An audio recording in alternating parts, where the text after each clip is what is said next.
एक महान ज्योतिष होते महान असते म्हणजे स्वतःला महान समजत होते.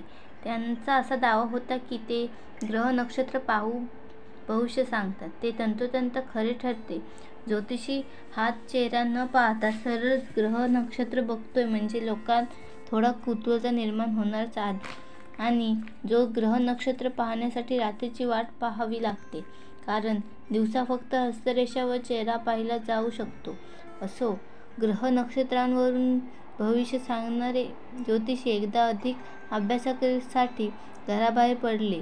त्यांची नजर अर्थातच आकाशाकडे होती. पाय जमिनीवर चालत होते.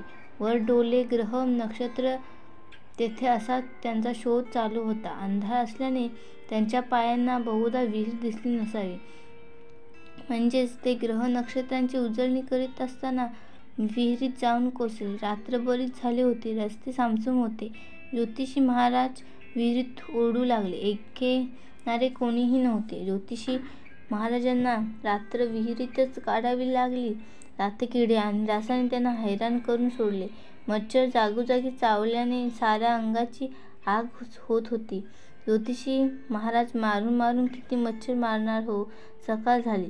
एक म्हातारी प्रांतविधीसाठी घराबाहेर पडली असता तिला विहिरीतून मनुष्याचा आवाज ऐकू आला. ती विहिरीजवळ गेली आणि तिने आत वाकून पाहिले तर ज्योतिषी महाराज दिसले. तिने गावातील लोकांना बोलवून या महाराजांना बाहेर काढले.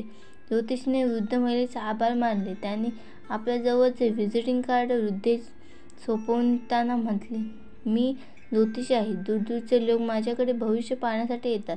इतकेच नव्हे तर मी ज्योतिष नाही, ज्योतिषशास्त्राचे शिक्षण देतो.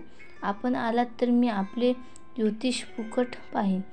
म्हातारी म्हणाली, बेटा, तू सर्वांचे भविष्य सांगतोस, पण तू तुझे भविष्य पाहण्याचे विसरलास असे वाटते. कारण तू जर स्वतःचे भविष्य पाहून बाहेर पडला असतास तर विहिरीत पडला नसता.